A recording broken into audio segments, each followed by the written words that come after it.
Right, just before we start, quick warning. Tonight's performance from me will contain some flashing images. There's no strobe lights, but at one point I will get my cock out. So, just warning you there. How are you? Good. Yeah, good. It's nice to be here for me in London. I'm not from here. It's also nice to be inside, because it's getting a bit chilly outside, isn't it? Do any of you have that thing where it's getting cold and you go to visit older relatives and they won't let you leave the house until you've put on like 10 kilos of extra clothing? Because they tell you to wrap up warm. That's their phrase. You have to wrap up warm. You know, you've got to put a jumper on and a coat and a hat, scarves, gloves, mittens. You know, the whole Primark winter collection. You've got to put it all on, then you can go outside.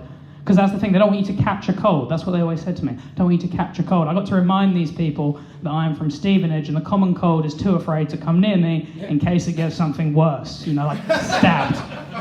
Are any of you familiar with Stevenage? Yes. For those of you that aren't familiar with Stevenage, the only way I can describe it is Stevenage is the town version of a colonoscopy first thing on a rainy Monday morning. If you go to the Stevenage Tourism Board, their slogan is just, Stevenage. Oh, well. But no, it's a weird place. It's a weird hotel in Stevenage. I went to a Christmas party and it was in a weird hotel in Stevenage. It's sort of like, to put it nicely, it's like a crack house, but the only difference is they have a continental breakfast.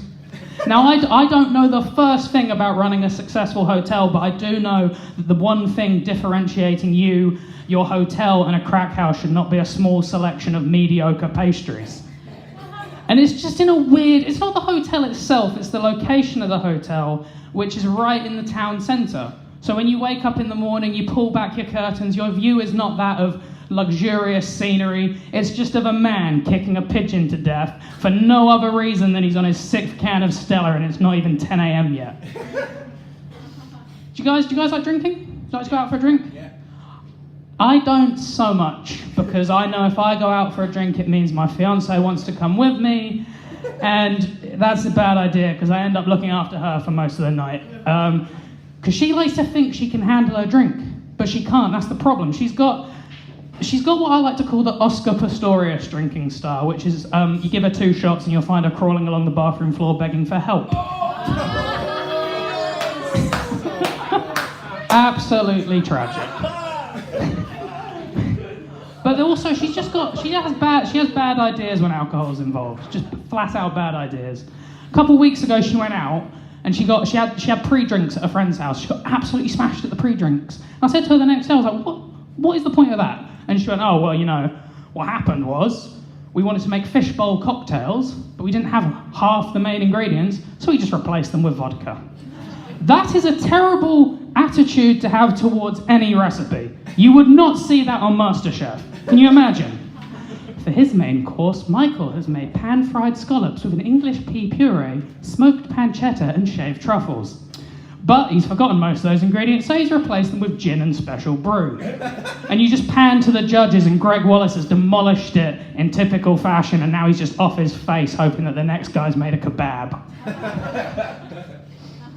But no, I do like being in a relationship. It makes me think about things. It's changed how I see the world. For example, have you ever noticed those sort of Middle Eastern countries where men have multiple wives? Also the countries where women don't actually get a say. I used to think that's because they were backwards and ignorant and uneducated, like most of the world. But actually, I think it's because they're smarter. Because can you imagine, as a man, being wrong in 10 completely separate, made-up arguments in one day? Can you imagine being asked 10 times a day, oh, what, do you think she's prettier than me? And having to answer with, I don't know, love, I can't see her face.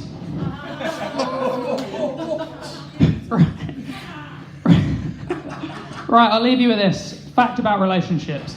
Did you know 75% of women surveyed do not object to having pictures of them taken during sex? However, 100% do object to buying one in a keyring on the way out. I've been Jack Squires, you've been great, thank you very much.